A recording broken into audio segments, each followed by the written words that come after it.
How would you rank the top 5 Hawks prospects after the draft? Dylon. Hot fire. Well, let's just start. We are not in the world of. Some people are still in the world of calling Connor Bedard a prospect. No, he is not a prospect. He hasn't been a prospect since October of 2023. Yeah, what was game 2? Yeah.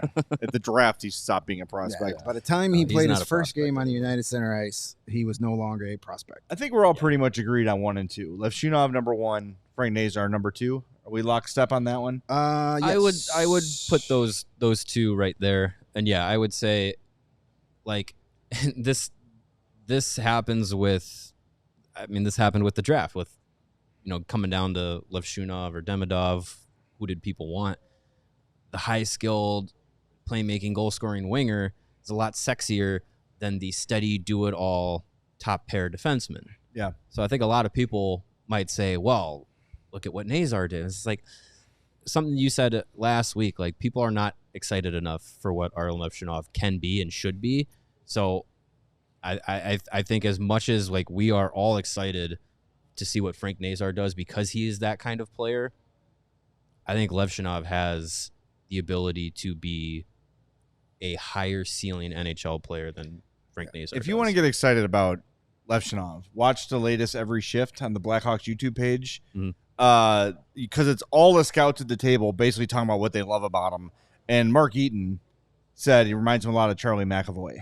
Yeah. That's something to be very excited about. If Levshunov is Charlie McAvoy or potentially better, then it's a really good pick. That's so if good. you want to get, and I know those things are designed, they're distributed by the team. They and all those obviously things, edited out but all the people that said bad things about him. yes, I would imagine so. But so there's 1 and 2, Levshunov and Nazar. From there, it gets a little more muddy. Yes, and when I put together this rankings after seeing this question, my ranking was based on who I thought has the highest NHL ceiling. Yes, same. And if you're taking Levshunov with the number 2 overall pick, he should have the highest NHL ceiling out of all your prospects. You'd say so. No matter what any of them are doing. That's why I have Nazar number 2, because if people think Nazar is going to be your number 2 center and Levshunov is your number 1 defenseman, well, number 1 defenseman is better than second-line center. Both important, but as far as needs, teams that have that number 1 center are usually in a better position. Number 1 defenseman. Right, that's what I meant. Yes, Yeah. number 1 defenseman. Yeah, no, that's what I would agree with, and I would say too about Frank Nazar being number 2. Again, I think he's got a high NHL ceiling. I think he's a guy that, if he doesn't stay at center in the NHL, could eventually be a top wing option potentially. Right. Like, I think he has a ton of talent, and his two-way game is underrated. Same goes for Oliver Moore, and I would say he's my number 3. But Nazar, if you said Oliver Moore was number 2, I wouldn't call you crazy. I think there's a ton of potential in Oliver Moore that hasn't even been tapped yet. I mean, he had a great freshman season at Minnesota, and everyone raves about his speed, but he does a lot more than he's just fast. Like, he has a really good two-way game. His playmaking is developing well. Killing the beauty league. 6 points in his first half-speed summer league game. They Like, play so much good defense in that beauty league. I mean, but I mean, it is cool to see though. Beauty league's a lot of fun. Yeah, I'm very excited to see what he does at Minnesota this year, and I would guess he probably will play a top-line role, and he's definitely going to be on Team USA at the World Juniors. So it's going to be very exciting to watch him this year. And I think Nazar and Moore kind of give you a lot of the same thing, a lot of speed, a lot of dynamic, offensive creativity off of that speed. So I think if you flip-flop them, you're okay. Sure. I mean, listen, all 5 guys on my list are all guys I think have bright, long NHL careers ahead of them. So if you're 2 or 3, it's fine. It's not. Right. Yeah. Now 4 and 5 might get interesting. I think so too. And I was looking at, I think Ben Pope wrote this morning. I think it was this morning or this weekend. He's got Wyatt Kaiser at 4, which to me, if we're going by higher ceiling, I think Kaiser is probably more NHL ready, but I have Del Mastro over Kaiser in terms of who I think is going to be a better NHL player looking to the next 5-7 years. I've got Ethan Del Mastro as my 4. I've got a defenseman at number 4, but it's neither of those guys. Interesting. It's Sam Rinzel. Okay. I think Sam Rinzel has a higher ceiling than both of those guys. I also have Sam Rinzel as my number 4. Seeing him in person and seeing how much bigger he got. Yeah, he looks huge. And what a really great season is, I think his ceiling is higher. I think Del Mastro has a long NHL career ahead of him as like your 4th or 5th defenseman, where Rinzel can be better than that, could be that offensive guy. And Kaiser, I think, too, could be a 4 or 5 type of guy in the right situation, but Rinzel's got the higher ceiling. Yeah. That doesn't mean he's going to be better than those guys, but like you said, I've got Rinzel 4, and I've got Del Mastro 4, Rinzel 5. Yeah. Again, you could flip-flop either of them, yeah. and it's pretty good. I also have Sam Rinzel. I would have him at number 4 just because I think, you look at the offensive upside that he brings. He's not like a big goal scorer, but like a big right shot, mobile, puck-moving defenseman.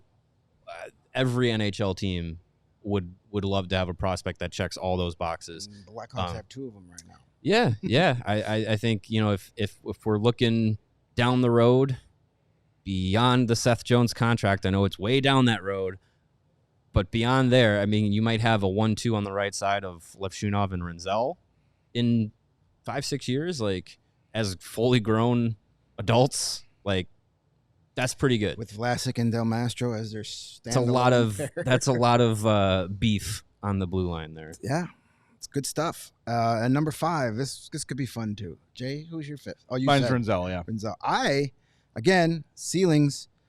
I put Nick Lardis as my 5th defenseman, or 5th prospect, because I really was impressed with how he played this year. Battled some injuries, came back, played well. And then again, he's another guy that I saw at media day at development camp was noticeably bigger, not taller, but bigger. Yeah. Like he's filling out a bit. I think Firmer. He's an exciting prospect again, who, if he hits his full potential and ceiling, could be a very dynamic player for the Blackhawks. Yeah. One of those depth scoring guys, and just an effective player. And where they got him in the draft could turn out to be a very good value pick. But he's still 2-3 years away before we're even worried about him trying to compete for an NHL spot. He's going back to juniors this year. Next year, at least a full season in the AHL. So you're talking 2 years from now, maybe he scratches the NHL lineup. It was really cool to see him play. I think it was in the last 2 or 3 games for the Ice Hogs at the end of the season last year. It was cool to see him get in there and make his pro debut, but still be able to go back to the OHL and keep developing and stuff. And I mean, you talk about finding some depth of goal scoring. Like Nick Lardis can definitely score some pretty goals and in different ways too, which is great to see. I think he'll play for Team Canada at the World Juniors, so that'll be a lot of fun. My number 5, I have Ethan Del Mastro. I think what we saw from him as he was coming up as a prospect was really exciting. I mean, he's obviously got the size to handle the physicality in the NHL. We talked about it 2 prospect camps ago. The last one that was on the ice. Just watching him was just like he looks the part of an NHL player already, and that was when he was 19. He was an all-star in the AHL as a rookie. Like there's a lot of upside to him. And look, if all these defensemen like reach their ceilings, let's say, or most of them reach their ceilings, you're talking about Korchinski, Vlasic, Levshunov, Rinzel, Del Mastro, Kaiser, all those guys. I feel like Del Mastro is in there, and if he's like on your third line, like that's really good. And I think he's a guy that like it might be like, oh, he's a third pairing defenseman, but if all these guys pan out, like you're talking about like a logjam of really good talent. He's your third pairing defenseman, but also probably your top penalty killing defenseman. Yeah, he'd be playing a very PK, important shutdown style kind of stuff, be a physical presence. Like, yeah, that's pretty good. You've got a lot of great defensemen. You got guys playing in lesser roles. Like, how many NHL teams would Nicholas Chalmers have been a second pair guy on in his career? Probably 1 or 2. Yeah, exactly. Yeah, not many. Yeah, he'd be the top. We are embarrassed with riches, my friends. Who would be number 6 on your list? Probably Del Mastro for me. Just because outside of that, or Nolan Allen, those guys to me are kind of like they're very close. Yeah. But yeah, those guys are probably next on my list. Maybe Drew Comezzo, like 7th-ish, behind those guys.